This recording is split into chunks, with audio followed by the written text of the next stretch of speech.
Master കി അക്കാദമിയുടെ പുതിയൊരു വീഡിയോയിലോട്ട് എല്ലാവർക്കും സ്വാഗതം. ഇന്ന് നമ്മൾ ഡിസ്കസ് ചെയ്യാൻ പോകുന്ന topic feeds and feeding of poultry ആണ്. അപ്പോൾ കോഴികൾക്ക് കൊടുക്കുന്ന തീറ്റ എന്താണ്, അതുമായി ബന്ധപ്പെട്ട കുറച്ച് ആസ്പെക്റ്റുകളാണ് ഇന്നത്തെ ക്ലാസ്സിൽ പഠിക്കുന്നത്. ഓക്കെ, അപ്പോൾ നമുക്ക് ക്ലാസ്സിലോട്ട് കടക്കാം.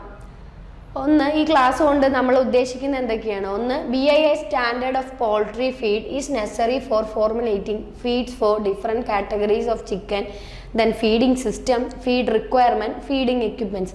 ഇതൊക്കെയാണ് നമ്മൾ ഈ ഒരു ആസ്പെക്റ്റിൽ പഠിക്കുന്നത്. അതിന് മുമ്പ് പറയാം BIS സ്റ്റാൻഡേർഡ് എന്നല്ലേ, ബ്യൂറോ ഓഫ് ഇന്ത്യൻ സ്റ്റാൻഡേർഡ്, അതാണ് BIS എന്ന് പറയുന്നത്. ഓക്കെ, BIS എന്ന് വെച്ചാൽ എന്താണ്? അടുത്തതിനകത്ത് വരുന്നുണ്ട്, നമുക്ക് ഒന്നുകൂടെ കൃത്യമായിട്ട് പഠിക്കാം.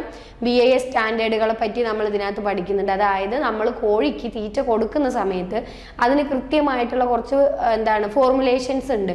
അല്ലെങ്കിൽ ഇന്ന രീതിയിൽ കൊടുക്കണം, ഇത്ര അളവിൽ കൊടുക്കണം, ഒരുപാട് കണ്ടൻസുകൾ കോഴിത്തീറ്റ കൊടുക്കുമ്പോൾ നമുക്ക് വരുന്നുണ്ട്. ഓക്കെ, അപ്പോൾ അതിനെയൊക്കെ പറ്റിയിട്ടുള്ള കുറച്ച് കറക്റ്റ് ഒരു ഐഡിയ അല്ലെങ്കിൽ ഒരു ഫോർമുലേഷൻ കൊണ്ടുവന്നതാണ് ഈ BIS സ്റ്റാൻഡേർഡ് എന്ന് പറയുന്നത്. പിന്നെ എന്തെല്ലാം തരത്തിലാണ് ഈ ഫീഡിംഗ് സിസ്റ്റം നമുക്ക് അവൈലബിൾ ആയിട്ടുള്ളത്, ദെൻ ഫീഡ് റിക്വയർമെൻറ്റ്, നമ്മൾ കോഴിക്ക് തീറ്റ കൊടുക്കുമ്പോൾ അനിവാര്യമായിട്ടുള്ള കാര്യങ്ങൾ എന്തൊക്കെ, ദെൻ ഫീഡിങ് എക്യുപ്മെൻറ്റ്സ്, നമ്മളത് കൊടുക്കാൻ വേണ്ടി നമ്മൾ ഫീഡിങ് ചെയ്യാൻ വേണ്ടി നമ്മൾ ഉപയോഗിക്കുന്ന എക്യുപ്മെൻറ്റ്സ് അല്ലെങ്കിൽ ഇംപ്ലിമെൻറ്റ്സ് എന്തൊക്കെയാണ്, അതൊക്കെയാണ് ഇൻ ജനറൽ നമ്മൾ ഈ ടോപ്പിക്കിനകത്ത് ഡീൽ ചെയ്യുന്നത്. ഓക്കെ, ദെൻ നമുക്ക് ഈ ടേബിളിൻ്റെ അകത്ത് നിന്ന് നിങ്ങൾ മനസ്സിലാക്കുക, ജസ്റ്റ് നമ്മൾ പോൾട്രി അല്ലെങ്കിൽ ഈ കോഴി, വാത്ത എന്ന് പറയുന്ന കുറച്ച് ഇതുണ്ടല്ലോ, പക്ഷികൾക്ക് നമ്മൾ ഓരോ സ്റ്റേജുകളുണ്ട്. അവരുടെ ഓരോ വളർച്ചാ ഘട്ടത്തുമാണ് നമ്മൾ എന്ത് കൊടുക്കേണ്ടത്, തീറ്റ കൊടുക്കേണ്ടത്. phase 1, ദെൻ phase 2, phase 3 എന്നൊക്കെ പറഞ്ഞിട്ട് കുറച്ച് ഇതുണ്ട്. Then pre starter, starter, finisher എന്നൊക്കെ പറഞ്ഞിട്ട്. അപ്പോൾ ഈ പ്രീ സ്റ്റാർട്ടർ എന്ന് പറഞ്ഞു കഴിഞ്ഞാൽ ഏജ് എന്ന് പറയുന്നത് എന്താണ്? പ്രീ സ്റ്റാർട്ടറിൻ്റെ age 0 to 7 or 10 days old ചിക്കിനെയാണ് നമ്മൾ, അങ്ങനെയുള്ള ചിക്സിനെയാണ് നമ്മൾ ഈ പ്രീ സ്റ്റാർട്ടർ കൊടുക്കേണ്ടത്. ഓക്കെ, പ്രീ സ്റ്റാർട്ടർ എന്ന് പറയുന്ന ആ ഒരു ഫോർമുലേഷൻ അല്ലെങ്കിൽ എന്ത് കൊടുക്കേണ്ടത്, ചിക്കൻ്റെ ഫീഡ്, നമ്മൾ ആ ഫീഡ്സ് നമ്മൾ അവൈലബിൾ ആക്കേണ്ടത് അതിൻ്റെ ഒരു ഏജ് ആണ് പറയുന്നത്. പ്രീ സ്റ്റാർട്ടർ നമ്മൾ ഏത് പ്രായത്തിലുള്ള കോഴിക്കുഞ്ഞിനാണ് കൊടുക്കുന്നത്? 0 മുതൽ 7 മുതൽ 10 പ്രായമുള്ള. Okay, then 7 or 10 to 21 days ഓൾഡിനാണ് നമ്മൾ എന്ത് കൊടുക്കേണ്ടത്? ഈ പറഞ്ഞ സ്റ്റാർട്ടർ കൊടുക്കേണ്ടത്. ഓക്കെ, ദെൻ 21 മുതൽ മേലേക്ക് മോർ ദാൻ 21 days ഉള്ള ആൾക്കാർക്കാണ് നമ്മൾ എന്ത് കൊടുക്കേണ്ടത്?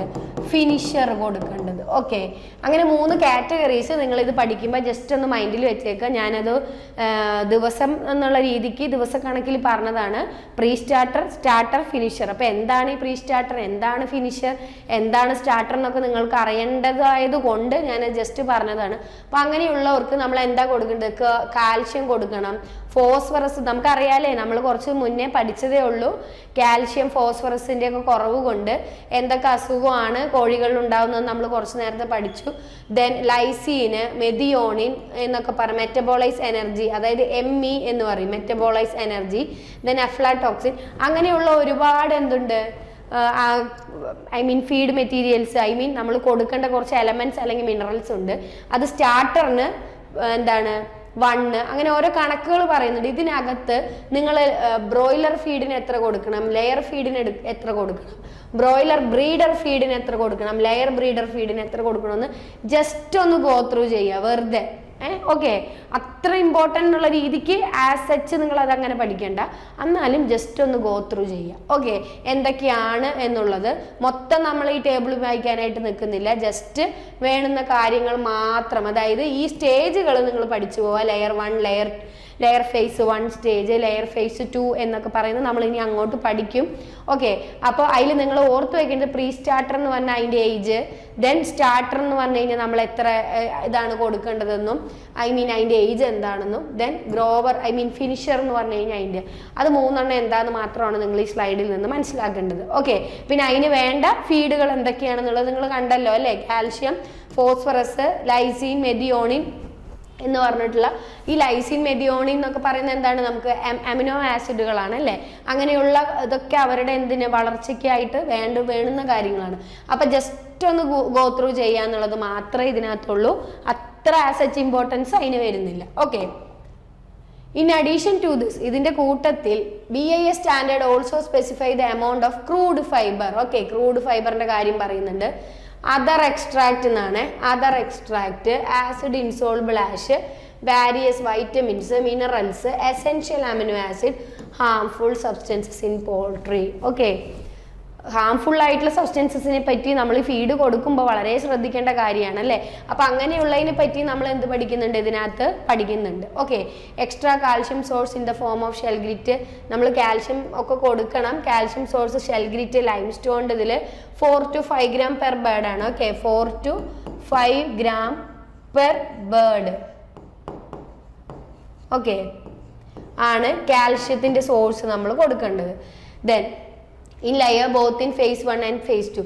phase 1ലും phase 2ലും നമ്മൾ ലെയർ കോഴികൾക്ക് ഓക്കെ കൊടുക്കേണ്ടത്. ലെയേഴ്സ് എന്ന് പറഞ്ഞാൽ എന്താണ്, മുട്ടയിടുന്ന കോഴികൾ അല്ലേ. അങ്ങനെയുള്ള മുട്ടയിടുന്ന കോഴികൾക്ക് നമുക്കറിയാം മുട്ട നമ്മൾ കഴിക്കുമ്പോൾ ഏറ്റവും കൂടുതൽ നമുക്ക് എഗ് വൈറ്റിൽ നിന്ന് കിട്ടുന്ന ഒരു കണ്ടന്റ് എന്ന് പറയുന്നത് നമ്മൾ ഹ്യൂമൻസിന് കൺസ്യൂം ചെയ്യുമ്പോൾ നമുക്ക് കിട്ടുന്നത് ഓഫ് കോഴ്സ് കാൽഷ്യം തന്നെയാണ്. അപ്പോൾ കാൽഷ്യം അടങ്ങിയ സോഴ്സ് ആണ് ഈ എഗ് വൈറ്റ് എന്ന് പറയുന്നത്. അപ്പോൾ ആ മുട്ടയ്ക്ക് കാൽഷ്യത്തിന്റെ കണ്ടന്റ് കിട്ടണമെങ്കിൽ അവരെന്ത് കഴിക്കണം, ഈ ലെയേഴ്സ്, ഈ ചിക്കൻസ് എന്ത് കഴിക്കണം, 4 to 5 gram പെർ ബേർഡ് എന്നുള്ള രീതിക്ക് എന്ത് കഴിക്കണം, ചിക്കൻ എന്ത് കഴിച്ചിരിക്കണം, കാൽഷ്യം സോഴ്സ് എടുത്തിരിക്കണം ഇൻ ദ ഫോം ഓഫ് ഷെൽഗ്രിറ്റോ അല്ലെങ്കിൽ എന്താണ് ലൈം സ്റ്റോണിൻ്റെയോ ഫോമിൽ. Okay, next poultry feed ingredients. Poultry feeds are prepared. അപ്പോൾ poultry feeds are commonly prepared by using feed ingredients like yellow maize, groundnut cake. അത് ജസ്റ്റ് പോൾട്രി ഫീഡ്സ് എന്താണെന്ന് ഓർത്തിരിക്കുക. ഓക്കെ, പോൾട്രി ഫീഡ്സ് എന്താണ്, പോൾട്രി ഫീഡ്സ് എന്ന് പറയുന്നത് yellow cakes, yellow maze, ചോളം ഉണ്ടല്ലോ, ചോളം. ദെൻ ഗ്രൗണ്ട് നട്ട് കേക്ക്, നമുക്കറിയാം കടലപ്പിണ്ണാക്കാണ് ഗ്രൗണ്ട് നട്ട് കേക്ക് എന്ന് പറയുന്നത്. ജിഞ്ചലി ഓയിൽ കേക്ക് എന്ന് പറഞ്ഞാൽ എള്ളെണ്ണ, നല്ലെണ്ണ, സെസെയിം ഓയിൽ എന്നൊക്കെ പറഞ്ഞ് നമ്മുടെ വിപണിയിൽ മേടിക്കാൻ കിട്ടുന്ന അതിൻ്റെ കേക്ക്. ദെൻ റൈസ് പോളിഷ്, നമ്മൾ മില്ലുകളിൽ നിന്നൊക്കെ നെല്ല് കുത്തി വരുമ്പോൾ അതിൻ്റെ റൈസ് പോളിഷ് നമുക്ക് കിട്ടും, അത് വേണം, അത് കൊടുക്കാം. Then wheat bran. Okay, wheat bran എന്ന് പറഞ്ഞാൽ നമുക്കറിയാം ഗോതമ്പ് തവിടിനെയാണ് വീറ്റ് ബ്രാൻ എന്ന് പറയുന്നത്. ഫിഷ് മീൽ അറിയാലോ, ഫിഷ് മീൽ എന്ന് വെച്ചാൽ എന്താണ്, മീൻ്റെ. Then unsalted dried fish. Then unsalted dried എന്ന് പറഞ്ഞാൽ ഉപ്പടങ്ങാത്ത ഉണക്കിയ മീൻ കൊടുക്കാം. ദെൻ ടപ്പിയൊക്കെ, കപ്പ, ചീനി, പൂള, കൊള്ളി അതൊക്കെ കൊടുക്കാം. Then soyabean meal. Soyabean meal എന്ന് പറഞ്ഞാൽ നിങ്ങൾക്ക് അറിയാലോ അല്ലേ, സോയാബീൻ എന്ന് പറഞ്ഞ ഒരു പൾസ് ക്രോപ്പാണ്, ഇമ്പോർട്ടൻ്റ് ആയിട്ടുള്ള ഒരു പൾസ് ക്രോപ്പാണ്. വളരെയധികം 40 മുതൽ 42% പ്രോട്ടീൻ അടങ്ങുന്ന ഒരു ക്രോപ്പാണ് soybean. Then mineral mixture. Mineral mixture എന്ന് പറഞ്ഞു കഴിഞ്ഞാൽ എന്താണ്, കാൽഷ്യത്തിൻ്റെയോ ഫോസ്ഫറത്തിൻ്റെയോ അല്ലെങ്കിൽ പൊട്ടാസ്യത്തിൻ്റെയോ അങ്ങനെയുള്ള മിനറൽ മിക്സ്ചറുകൾ നമുക്ക് അവൈലബിൾ ആണ്. Then vitamin mixture and salt. ഇതൊക്കെയാണ് നമ്മൾ ആർക്ക് കൊടുക്കേണ്ടത്, പോൾട്രി ഫീഡ് ഇൻഗ്രീഡിയൻസിനകത്ത് വരുന്നത്. ഓക്കെ, അപ്പം yellow maize, groundnut cake, then gingelly oil, rice polish, wheat bran, fish meal, undried fish, undried അല്ല, unsalted dried fish, then tapioca, soybean meal, then mineral mixture, then vitamin mixture and salt. അപ്പം ഇത്രയാണ് നമ്മൾ പോൾട്രിക്ക് feed കൊടുക്കുമ്പോൾ ഉൾപ്പെടുത്തേണ്ട കുറച്ച് എന്താണ് സാധനങ്ങൾ, അവരുടെ ഭക്ഷണത്തിൽ നമ്മൾ ഉൾപ്പെടുത്തേണ്ട കുറച്ച് സാധനങ്ങൾ, അല്ലെങ്കിൽ ഈ സാധനങ്ങൾ വഴി നമ്മൾക്ക് ഫീഡ് കോഴികൾക്ക് ഫീഡ് കൊടുക്കാനായിട്ട് പറ്റും എന്നുള്ളത് ഓർത്ത് വയ്ക്കുക. ഓക്കെ, ഇതിൽ നിന്നെല്ലാം നമ്മൾ കോഴിക്കുള്ള ഫീഡ് കൊടുക്കുന്ന ഭക്ഷണത്തിൻ്റെ ഫീഡ് നമ്മൾ എന്ത് ഉണ്ടാക്കുന്നുണ്ടെന്നുള്ളത് ഓർത്ത് വയ്ക്കുക. Okay, next, these feed ingredients may be classified as energy. ഈ ഫീഡ് ഇൻഗ്രീഡിയൻറ്റ് നിങ്ങളൊന്ന് ആലോചിച്ച്, പൾസ് ക്രോപ്പ്, സോയാബീൻ എന്താണ്, പ്രോട്ടീൻ ആണ്, എനർജി ആണ്. അതുപോലെ തന്നെ മിനറൽസ്, വൈറ്റമിൻ റിച്ച് സോഴ്സ്. അപ്പം ഇങ്ങനെയുള്ള സോഴ്സസുകൾ എന്താണ് പ്രൊവൈഡ് ചെയ്യുന്നത്, ദേ provide energy, protein, mineral and vitamin sources. ഇങ്ങനെയുള്ള ഭക്ഷണങ്ങൾ നമ്മൾ കോഴികളുടെ ഭക്ഷണത്തിൻ്റെ ഇത് കൂടെ നമ്മൾ ഉൾപ്പെടുത്തുമ്പോൾ അവർക്ക് എന്തെല്ലാം കിട്ടുന്നു, എനർജി കിട്ടുന്നുണ്ട്, പ്രോട്ടീൻ കിട്ടുന്നുണ്ട്, മിനറൽ കിട്ടുന്നുണ്ട്, വൈറ്റമിൻ കിട്ടുന്നുണ്ട്.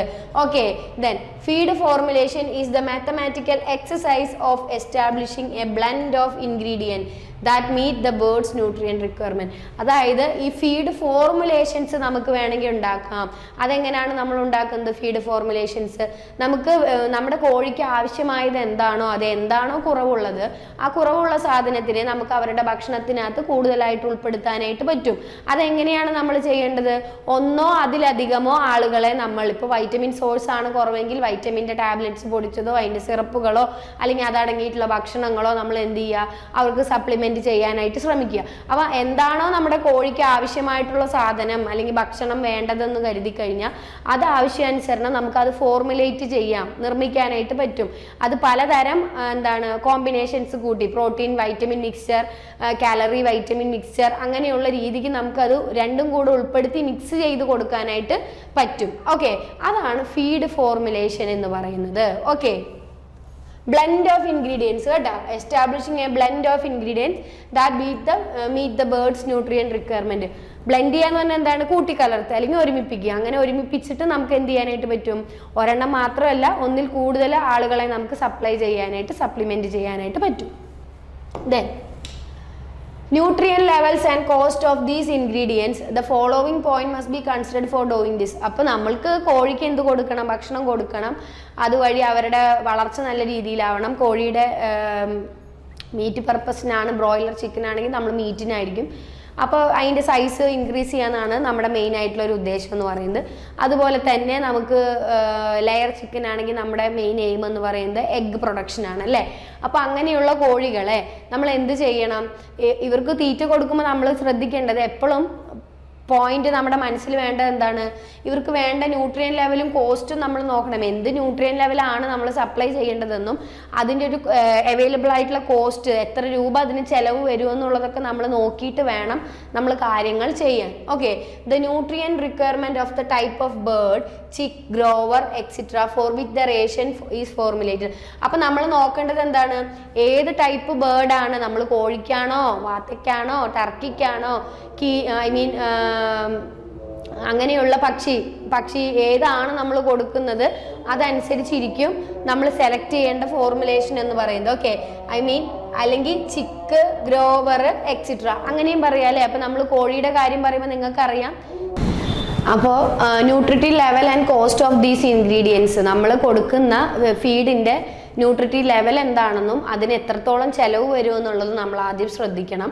പിന്നെ നമ്മൾ നോക്കേണ്ട ഒരു കാര്യം എന്ന് വെച്ച് കഴിഞ്ഞാൽ, നമ്മൾ ഈ ന്യൂട്രിയൻ റിക്വയർമെൻറ്റ് കൊടുക്കുമ്പോൾ അത് ഏത് ടൈപ്പാണെന്നും കൂടെ ശ്രദ്ധിക്കുക. അതായത് ചിക്കിൻ്റെ പ്രായത്തിലുള്ളതാണോ, അല്ലെങ്കിൽ അത് ഗ്രോവർ ആണോ, അല്ലെങ്കിൽ ബ്രോയിലർ ആണോ, അങ്ങനെയുള്ള കാര്യങ്ങളൊക്കെ നോക്കിയിട്ട് വേണം നമ്മൾ എന്ത് ചെയ്യുക, ന്യൂട്രിയൻ റിക്വയർമെൻറ്റ് കൊടുക്കാനായിട്ട്. എന്നിട്ട് വേണം നമ്മൾ എന്ത് ചെയ്യാൻ? റേഷൻ ഫോർമുലേറ്റ് ചെയ്യാൻ. ഞാൻ പറഞ്ഞു മിക്സ്ചർ ഓഫ് ഫുഡ്, സംഭവങ്ങൾ നമ്മൾ സപ്ലിമെൻറ്റ് ചെയ്യുമെന്ന് കുറച്ച് നേരത്തെ പറഞ്ഞു. അപ്പോൾ അതുപോലെ നമുക്ക് റേഷൻ ഫോർമുലേറ്റ് ചെയ്യണമെങ്കിൽ നമ്മൾ ആദ്യം അത് ചിക്കാണോ, ഗ്രോവർ ആണോ, ബ്രോയിലർ ആണോ എന്നൊക്കെ ഉള്ളത് അറിഞ്ഞിരിക്കണം. Okay, available ingredients for feed production. പിന്നെ നമുക്ക് എന്ത് ഇൻഗ്രീഡിയൻ്റ് ആണ് ഫീഡ് പ്രൊഡക്ഷന് വേണ്ടിയിട്ട് എന്തെല്ലാമാണ് ലഭ്യമായിട്ടുള്ള സോഴ്സ് എന്ന് നമ്മൾ ആദ്യം നോക്കണം. അതുപോലെ നമ്മൾ കൊടുക്കുന്നത് ഏത് ചിക്കനാണോ, ഗ്രോവറിനാണോ, ടൈപ്പ് ഏതാന്നുള്ളതൊക്കെ നോക്കണം. കോസ്റ്റ് നോക്കണം. അപ്പോൾ ഇവിടെ ഒന്നുമില്ല, ഒന്ന് കോസ്റ്റ് നോക്കണം, ഒന്ന് ഏത് ടൈപ്പാന്ന് നോക്കണം, രണ്ട് അതിൻ്റെ അവൈലബിൾ ഇൻഗ്രീഡിയൻസ് നോക്കണം. ഈ മൂന്ന് നോക്കിയിട്ട് വേണം നമ്മൾ എന്ത് ചെയ്യുക. ഇതാണ് ഫോളോവിങ് പോയിന്റ് എന്ന് പറയുന്നത്. ഈ 3 പോയിന്റുകളും നമ്മൾ കൺസിഡർ ചെയ്യണം നമ്മൾ ഫീഡ് ഫോർമുലേഷൻ്റെ ടൈമിൽ. ഓക്കെ, നമ്മുടെ മനസ്സിൽ വേണ്ട പോയിന്റുകൾ ഇത് 3ആണ്.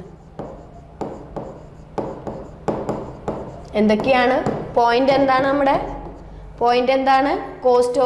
കോസ്റ്റ് നോക്കണം.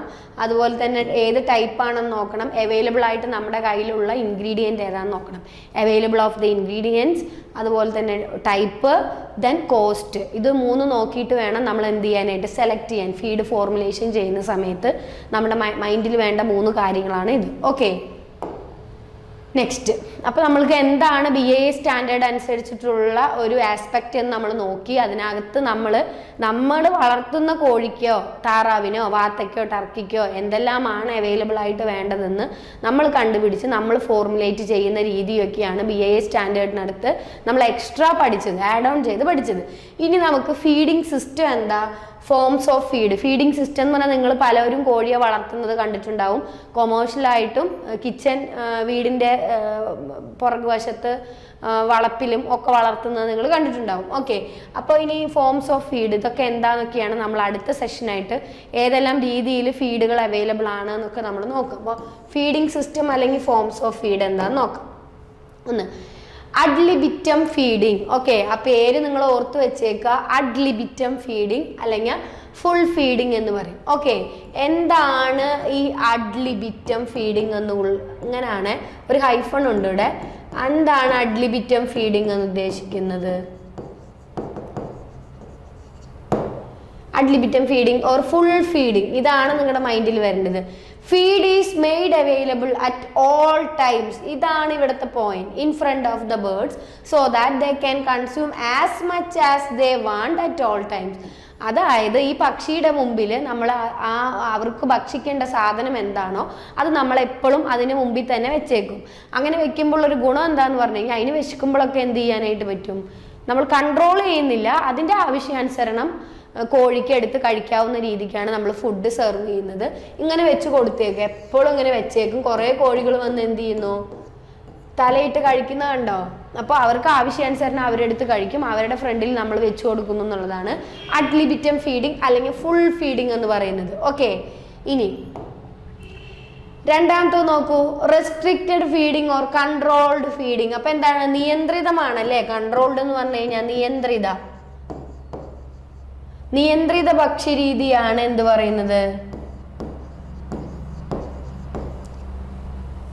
റെസ്ട്രിക്റ്റഡ് ഫീഡിങ് അല്ലെങ്കിൽ control feeding. This can be practised in, എങ്ങനെയൊക്കെ ഇത് ചെയ്യാനായിട്ട് പറ്റും, the supply of total quantity of feed per day can be restricted, the feeding time per day can be. അപ്പോൾ ഒന്നാമത്തെ കാര്യം supply of total quantity of feed per day. ഒരു ദിവസത്തിൽ നമ്മൾ എത്ര ഭക്ഷണം, ഇപ്പോൾ ഒരു ദിവസത്തിൽ ഒരു 100 ഗ്രാം ഒരു ഉദാഹരണം പറയാണ്, 100 ഗ്രാം എന്താ റൈസ് ബ്രാൻ കഴിക്കുന്നെന്ന് വിചാരിക്കട്ടെ. റൈസ് ബ്രാനോ അല്ലെങ്കിൽ wheat bran, rice bran or wheat or rice bran ഇരിക്കട്ടെ. Okay, wheat or rice bran അല്ലെങ്കിൽ മെയ്സ് ബ്രാൻ ഒക്കെ ഇരിക്കട്ടെ. അപ്പം ഇങ്ങനെ കഴിക്കുന്ന സാധനം 100 ഗ്രാം ആണ് ഒരു കോഴിക്ക് വേണ്ടതെന്ന് ഇരിക്കട്ടെ. ഞാനൊരു ഉദാഹരണം പറയുകയാണ്. ഇങ്ങനെ കഴിക്കേണ്ട 100 ഗ്രാം നമ്മൾ എന്തേ ചെയ്യുള്ളൂ, ചിലപ്പോൾ 50 ഗ്രാം മാത്രമേ കൊടുക്കുകയുള്ളൂ. 50 ഗ്രാം ആയിരിക്കും ചിലപ്പോൾ നമ്മൾ പ്രൊവൈഡ് ചെയ്യുന്നത്. അല്ലെങ്കിൽ നമ്മൾ എന്ത് ചെയ്യും, ടൈം കൺട്രോൾ ചെയ്യാനായിട്ട് പറ്റും. ചിലപ്പോൾ നമ്മളൊരു 3 മണിക്കൂറൊക്കെ കൂടിയിട്ട് ആയിരിക്കും നമ്മൾ ഭക്ഷണം കൊടുക്കുന്നതെന്ന് ഇരിക്കട്ടെ. അതിന് നമ്മൾക്ക് എന്താക്കി മാറ്റാം, ഒരു 3.5 മണിക്കൂറോ 4 മണിക്കൂറിലോട്ടോ മാറ്റാനായിട്ട് പറ്റും. ഓക്കെ, അപ്പോൾ 3 മണിക്കൂറോ 2 മണിക്കൂറോ ഒക്കെ ഇടവിട്ട് നമ്മൾ ഭക്ഷണം കൊടുക്കുന്ന ഒരു കോഴിക്ക് നമ്മളത് 4 മണിക്കൂറാക്കും. അതായത് 1 മണിക്കൂർ ഇടവിട്ട് കൊടുക്കുന്നതിന് 2 മണിക്കൂർ, 2 മണിക്കൂർ ഇടവിട്ട് 4 മണിക്കൂർ, അങ്ങനെയുള്ള ടൈം നമ്മൾ റെസ്ട്രിക്റ്റ് ചെയ്യും. ഓക്കെ, ഒന്ന് സപ്ലൈ നമ്മൾ റെസ്ട്രിക്റ്റ് ചെയ്യുന്നു, ദെൻ ടൈം നമ്മൾ റെസ്ട്രിക്റ്റ് ചെയ്യുന്നു. Okay, then the birds may be fed on alternate days only. Okay, പിന്നെ വേണമെങ്കിൽ എങ്ങനെ ചെയ്യാം, ഒരു ദിവസം കൊടുത്തു, ഒരു ദിവസം കൊടുത്തില്ല, പിന്നെ ഒരു ദിവസം കൊടുത്തു, പിന്നെ ഒരു ദിവസം കൊടുത്തില്ല, പിന്നെ ഒരു ദിവസം കൊടുത്തു, അങ്ങനെയുള്ള രീതിക്ക് ഒന്നിടവിട്ടുള്ള ദിവസങ്ങളിൽ കോഴിയെ ഭക്ഷണം കൊടുക്കുക എന്നുള്ള രീതി. Okay, then skip a day feeding in a week. ആഴ്ചയിൽ ഒരു ദിവസം ഭക്ഷണം വെട്ടിക്കുറയ്ക്കുക. ഓക്കെ, ഭക്ഷണം ആഴ്ചയിൽ ഒരു ദിവസം എന്നുള്ള തോതിലാക്കുക. Then the content of a major nutrient can be restricted quantitatively. അതായത് ഒരു 10 ഗ്രാം ആണ് നമുക്കൊരു കോഴിക്ക് ഒരു ദിവസത്തിൽ വേണ്ട കാൽഷ്യം എന്ന് ഇരിക്കട്ടെ. അതിന് നമ്മൾ എന്താക്കി കുറയ്ക്കുന്നു, 5 ഗ്രാം ആക്കി കുറയ്ക്കും ചിലപ്പോൾ. ഓക്കെ, 5 ഗ്രാം ആക്കി കുറയ്ക്കുന്നു. ഞാനൊരു ഉദാഹരണം പറയാണ്. കാൽഷ്യം അറിയാലോ അല്ലെ, കോഴിക്ക് വേണ്ടതാണ്. നമ്മൾ അഡീഷണൽ ആയിട്ട് ഷെൽ ഗ്രിഡ്സ്, ലൈം സ്റ്റോണുകളൊക്കെ പ്രൊവൈഡ് ചെയ്യുന്നുണ്ട്. അപ്പോൾ ഇങ്ങനെ ഈ കാൽഷ്യം നമ്മൾ കൊടുക്കണം, കോഴിക്ക് കൊടുക്കണം. അപ്പോൾ ഈ കാൽഷ്യത്തിന് നമ്മൾ എന്ത് ചെയ്യുന്നു, അതൊരു 10 ഗ്രാം ആണ് ഇതിന് കൊടുക്കേണ്ടതെന്നുണ്ടെങ്കിൽ നമ്മളത് എന്താക്കി വെട്ടിക്കുറയ്ക്കുന്നു. ഞാൻ ഉദാഹരണം പറയാണ്, അത് നമ്മൾ 5 ആക്കിയിട്ടോ 2 ആക്കിയിട്ടോ 3 ആയിട്ടൊക്കെ അതിന് വെട്ടിക്കുറയ്ക്കുകയാണ് ചെയ്യുന്നത്. അപ്പോൾ എങ്ങനെയൊക്കെയാണ് നമ്മൾ കുറയ്ക്കുന്നത്, ഒന്നിടവിട്ടുള്ള ദിവസങ്ങളിൽ ഭക്ഷണം കൊടുത്ത് നമ്മൾ ഭക്ഷണം വെട്ടിക്കുറയ്ക്കും, സമയം മാറ്റി നമ്മൾ ഭക്ഷണം വെട്ടിക്കുറയ്ക്കുന്നു, അതുപോലെ തന്നെ ആഴ്ചയിൽ ഒരു ദിവസം ഭക്ഷണം കൊടുക്കാതെ നമ്മൾ ഭക്ഷണം കുറയ്ക്കുന്നു, മേജർ ആയിട്ടുള്ള ആയിട്ടുള്ള ന്യൂട്രിയൻസ്, അതായത് കാൽഷ്യം പോലുള്ള ആളുകളെ നമ്മൾ 10 ഗ്രാമോ 5 ഗ്രാമോ കൊടുക്കേണ്ടടുത്ത് 2 ഗ്രാമോ 2.5 ഗ്രാമോ ഒക്കെ ആയിട്ട് കുറയ്ക്കുന്നു. അങ്ങനെയൊക്കെയുള്ള കാര്യങ്ങൾ ചെയ്തിട്ടാണ് നമ്മൾ റെസ്ട്രിക്റ്റഡ് ഫീഡിങ് അല്ലെങ്കിൽ കൺട്രോൾഡ് ഫീഡിങ് ചെയ്യുന്നത്. ഓക്കെ, നിയന്ത്രിത ഭക്ഷ്യരീതി എന്നാണ് ഇതിനെ പറയുന്നത്. ഓക്കെ, മറ്റേതെന്തായിരുന്നു അഡ്ലിബിറ്റം ഫീഡിങ് എന്ന് പറയുന്നത്? It is A type of full feeding. ഫുള്ളായിട്ട് നമ്മൾ ഈ കോഴികളുടെ അല്ലെങ്കിൽ ഈ പക്ഷികളുടെ ഫ്രണ്ടിൽ കൊണ്ടുപോയി ഭക്ഷണം വയ്ക്കുന്നു. അവരാവശ്യാനുസരണം അവർക്ക് വിശക്കുമ്പോൾ എടുത്തു വന്ന് കഴിക്കുന്നു. ഓക്കെ, ക്ലിയർ ആയെന്ന് വിശ്വസിക്കുന്നു. Then restricted feeding is A practised in growers and broiler breeder. അപ്പൊ നിങ്ങൾ ആലോചിച്ച് വയ്ക്കുക, റെസ്ട്രിക്റ്റഡ് ഫീഡിങ് എവിടെയാണ് ചെയ്യുന്നത്? ഗ്രോവേഴ്സിലും അതുപോലെ തന്നെ ബ്രോയിലർ ബ്രീഡേഴ്സിലുമാണ് നമ്മൾ റെസ്ട്രിക്റ്റഡ് ഫീഡിങ് ചെയ്യുന്നത്.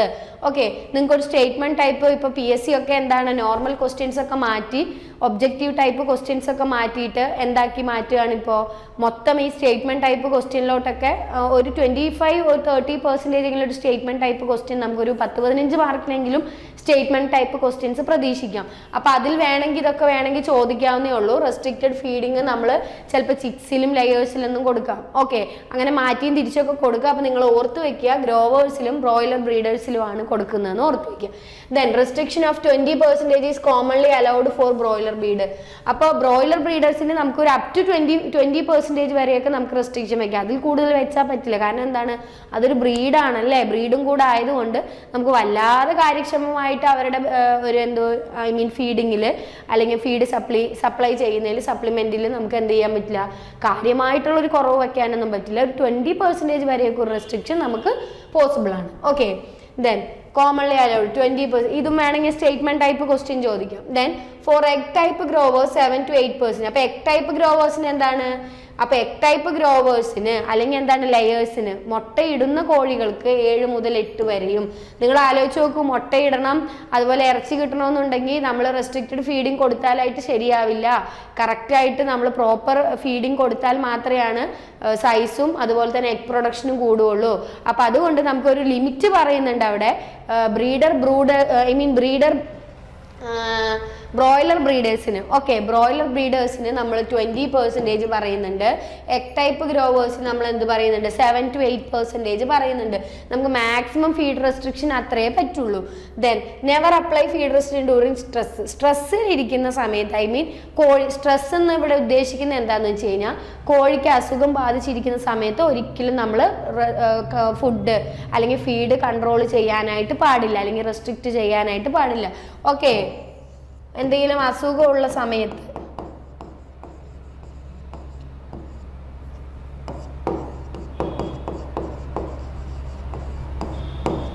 ഈ സ്ട്രെസ് എന്ന് ഉദ്ദേശിക്കുന്നത് എന്തെങ്കിലും ഡിസീസോ അല്ലെങ്കിൽ സിക്നെസ്സോ ആണ് സ്ട്രെസ് എന്നുള്ളത് കൊണ്ട് ഉദ്ദേശിക്കുന്നത്. അപ്പൊ ക്ലിയർ ആയി എന്ന് വിശ്വസിക്കുന്നു.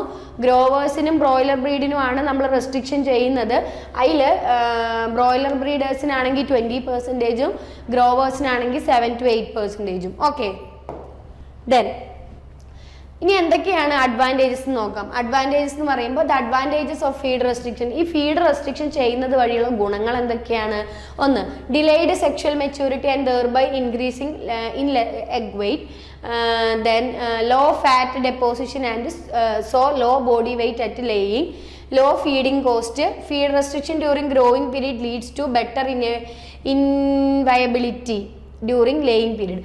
അപ്പോൾ നമുക്ക് കുറച്ച് ഗുണം കിട്ടണം അല്ലേ? നമ്മൾ ഈ കാര്യങ്ങൾ ഈ റെസ്ട്രിക്ഷനൊക്കെ എന്തിനാ ചെയ്യുന്നതെന്ന് വെച്ച് കഴിഞ്ഞാൽ സെക്ഷൽ മെച്യൂരിറ്റി, അതായത് കോഴികളെ നമുക്ക് എന്താ സെക്ഷലി ഇവർ മെച്യൂർ ചെയ്യുന്ന ഒരു ഏജ് ഉണ്ട്. ആ ഒരു മെച്യൂരിറ്റി നമുക്ക് ഡിലേ ചെയ്യിക്കാനായിട്ട്, താമസിപ്പിക്കാൻ അല്ലെങ്കിൽ വൈകിപ്പിക്കാനായിട്ട് പറ്റും.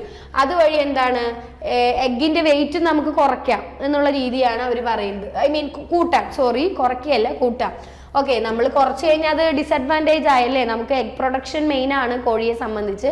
അപ്പോൾ സെക്ഷൽ മെച്യൂരിറ്റി അതിൻ്റെ കുറച്ച് കഴിയുമ്പോൾ നമുക്ക് എന്താ ഡിലേ ചെയ്ത് കഴിഞ്ഞാൽ, വൈകിപ്പിച്ച് കഴിഞ്ഞാൽ എഗ്ഗിൻ്റെ സൈസ് കൂട്ടാം. ഓക്കെ, ദെൻ എഗ് വെയിറ്റ് കൂട്ടുക എന്നുള്ളതാണ് മെയിൻ ആയിട്ടുള്ള, എഗ്ഗിൻ്റെ സൈസ് കൂട്ടുക എന്നുള്ളതാണ് main point. Then low fat deposition and low body weight at laying. അപ്പൊ ഫാറ്റിന്റെ ഡെപ്പോസിഷൻ കുറയും. നമ്മൾ ഒരുപാട് വലിച്ചു വാരി കോഴികൾക്ക് തിന്നാൻ കൊടുക്കുന്നില്ല, റെസ്ട്രിക്റ്റ് ചെയ്തിട്ടേ നമ്മൾ കൊടുക്കുന്നുള്ളൂ. അതും നമ്മളൊരു കണ്ടീഷൻ പ്രൊവൈഡഡ് ആണ്, ആ രീതിക്കേ നമ്മൾ കോഴിക്ക് ഫീഡിങ് ചെയ്യുന്നുള്ളൂ. ഓക്കെ, അപ്പൊ അങ്ങനെ ചെയ്യുമ്പോൾ ഫാറ്റുകളൊന്നും കാര്യക്ഷമമായിട്ട് കോഴിയുടെ ശരീരത്തിൽ വന്ന് അടിഞ്ഞുകൂടുകയില്ല. അതുപോലെ തന്നെ ബോഡി വെയിറ്റും ലേ ചെയ്യുന്ന സമയത്ത് എന്തായിരിക്കും, കോഴിയുടെ വെയിറ്റ് എന്തായിരിക്കും, ഫാറ്റ് ഒന്നും ഇല്ലാത്തതുകൊണ്ട് തന്നെ ബോഡി വെയിറ്റ് കുറവായിരിക്കും. Then low feeding cost, restriction ഉള്ളത് കൊണ്ട് തന്നെ എന്തായിരിക്കും, ഫീഡിങ് ഭക്ഷണം കൊടുക്കുന്നത് വളരെ പരിമിതിയിൽ ആയതുകൊണ്ട് തന്നെ, അല്ലെങ്കിൽ റെസ്ട്രിക്റ്റ് ചെയ്ത് കൊടുക്കുന്നത് കൊണ്ട് തന്നെ ഫീഡിങ് കോസ്റ്റ് നമുക്കിപ്പോൾ ഒരു 100 രൂപ ചിലവാകേണ്ടടുത്ത് ചിലപ്പോൾ ഒരു 75 രൂപയോ ഒരു 70 രൂപയൊക്കെ ചിലവാകുള്ളൂ. ഓക്കെ. ദെൻ അതുപോലെ തന്നെ feed restriction during growing period leads to better inviability during laying period. അപ്പോൾ റെസ്ട്രിക്ഷൻ കൊണ്ടുവന്നു കഴിഞ്ഞാൽ നമുക്ക് മുട്ടയുടെ സൈസ് കൂടുക എന്നുള്ളത് ആലോചിക്കുക. പിന്നെ ഗ്രോയിങ് പീരീഡ്, ഇവരുടെ വളർച്ചാ ഘട്ടത്തിലാണ് നമ്മൾ എന്ത് ചെയ്യുന്നത്, ഈ ഫീഡിന്റെ റെസ്ട്രിക്ഷൻ വെക്കുന്നത്. അതുകൊണ്ട് തന്നെ ബെറ്റർ ഇൻവയബിലിറ്റി ഉണ്ടാവും എന്നാണ് പറയുന്നത്. ഓക്കെ, സോറി, ബെറ്റർ ലിവബിലിറ്റി ആണത്, ഇന്നബിലിറ്റിയോ അല്ലെങ്കിൽ ഇൻവയബിലിറ്റിയോ അല്ല, ലിവബിലിറ്റി. ലിവബിലിറ്റി എന്താണ്? ലിവബിലിറ്റി ലേയിങ് പീരീഡിൽ എന്താണ്, അതായത് മുട്ടയിടുന്ന സമയത്ത് എന്തായിരിക്കും, ബെറ്റർ ലൈവബിലിറ്റി അതിനുണ്ടാവും എന്നാണ് പറയുന്നത്. ഓക്കെ, ഇന്നബിലിറ്റി അല്ല, ലൈവബിലിറ്റി ആണ് കേട്ടോ, ലൈവബിലിറ്റി. ഓക്കെ, ലിവബിലിറ്റി ഓർ ലൈവബിലിറ്റി, അത് എന്താണോ പ്രൊനൗൺസ് ചെയ്യുന്നത് അങ്ങനെ, ഞാൻ പറയുന്നത് ലൈവബിലിറ്റി എന്നാണ്. ഓക്കെ, അല്ലെങ്കിൽ ലിവബിലിറ്റി എന്നും പറയാം. ഓക്കെ, അപ്പൊ ഫീഡ് റെസ്ട്രിക്ട് ചെയ്യുമ്പോൾ നമുക്ക് എന്തെല്ലാം ഉണ്ടാവും, delayed sexual maturity, thereby increasing weight of the egg, then low fat deposition, low body weight, then low feeding cost. Feed restriction during growing period leads to better livability or livability. Okay, then phase feeding ഉണ്ട്. phase feeding എന്ന് പറഞ്ഞാൽ ഘട്ടം ഘട്ടമായിട്ട് feed ചെയ്യുക. Okay, ഘട്ടം ഘട്ടം.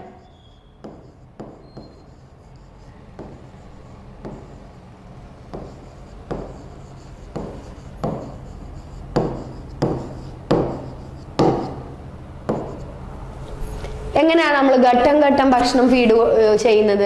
This is a system of feeding followed in layers. അപ്പൊ ലെയേഴ്സിൽ നമ്മൾ ഫോളോ ചെയ്യുന്നതാണ് phase feeding. Statement type question വരാം. In this system the entire laying period 21 to 72 weeks of age is divided into 2 or 3 phase. അപ്പോൾ 21 മുതൽ 72 ആഴ്ച വരെയുള്ള ഒരു വീക്ക് നമ്മൾ എന്തായിട്ട് മാറ്റുന്നു, ഒരു 3 ഫേസ്, 1 ഫേസ് 2 ഫേസ് 3 അങ്ങനെ 3 ആക്കി മാറ്റും. ഓക്കെ, ഈ 21 മുതൽ 72 ആഴ്ചയെ നമ്മൾ 3 ആഴ്ചയായിട്ട് മാറ്റും. ഫേസ് 1, ഫേസ് 2, ഫേസ് 3 എന്നുള്ള രീതിക്ക് മാറ്റുന്നു.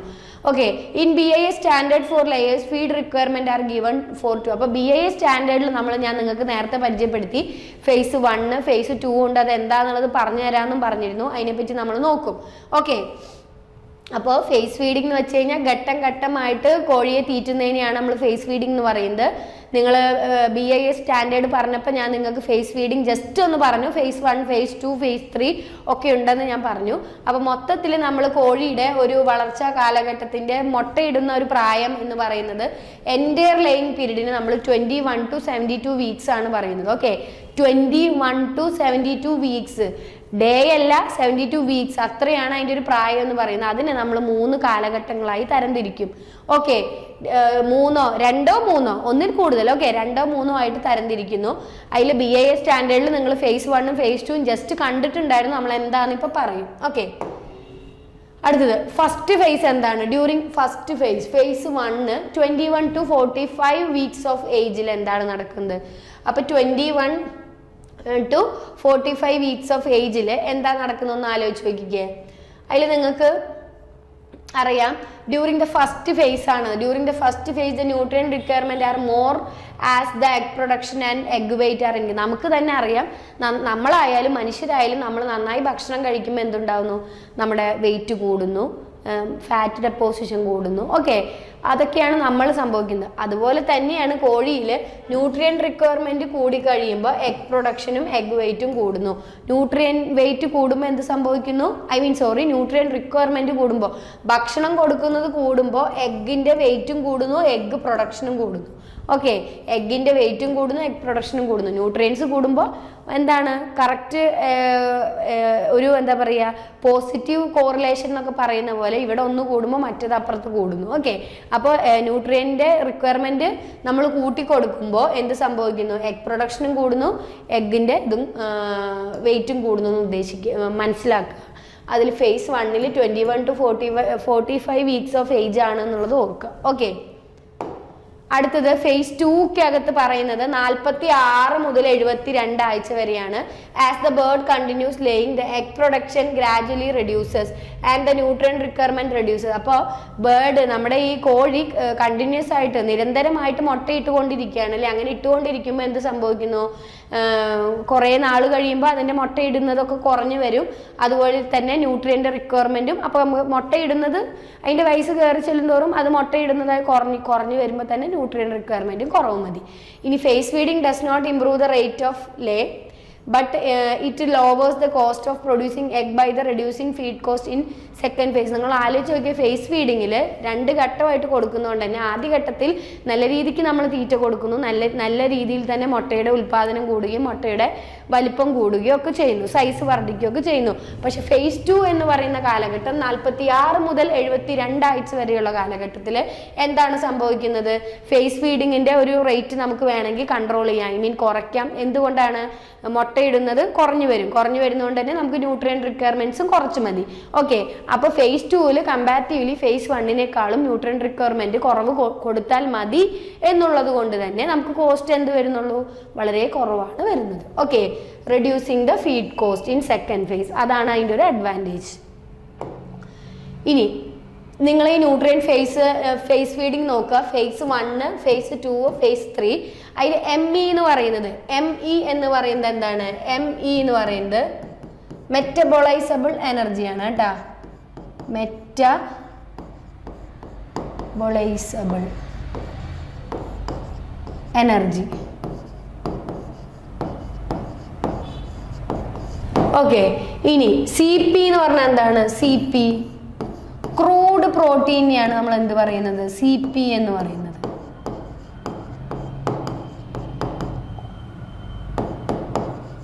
ഓക്കെ, അപ്പൊ എന്താണ് ME, എന്താണ് CP എന്നൊക്കെ ഉള്ളത് ഓർത്തു പോവുക, ഐ മീൻ വെക്കുക. Metabolisable energy in kilocalorie per kg phase 1 നമുക്ക് 2500, ഫേസ് 2 നമുക്ക് എത്ര എനർജി? 2450, ഫേസ് 3 2450. ഇനി CP ക്രൂഡ് പ്രോട്ടീൻ എന്ന് പറയുന്നത് എന്താണ്? 17.5 മതി, ഫേസ് 2 16 മതി, പിന്നെ 15.5. മെഥിയോണിൻ അല്ലെങ്കിൽ ലൈസീൻ എന്നൊക്കെ പറയുന്നത് അമിനോ ആസിഡുകളാണ്. അത് ഈ കണക്കിലാണ് 0.40, 0.30, 0.30. നിങ്ങൾ ആലോചിച്ച് വയ്ക്കുക, ഫേസ് 2 ഫേസ് 3 ഏകദേശം ഒക്കെ നമുക്ക് സെയിം അളവ് തന്നെയാണ് വരുന്നത്. Lysine 0.80, then 0.70. കാൽഷ്യം 3.6 ആണ് ഫേസ് 1, ഫേസ് 2 4 വേണം. ഇവിടെ മാത്രമാണ് കുറച്ച് കൂടുതൽ വേണ്ടത്. Then available phosphorus 0.35, 0.30, 0.30.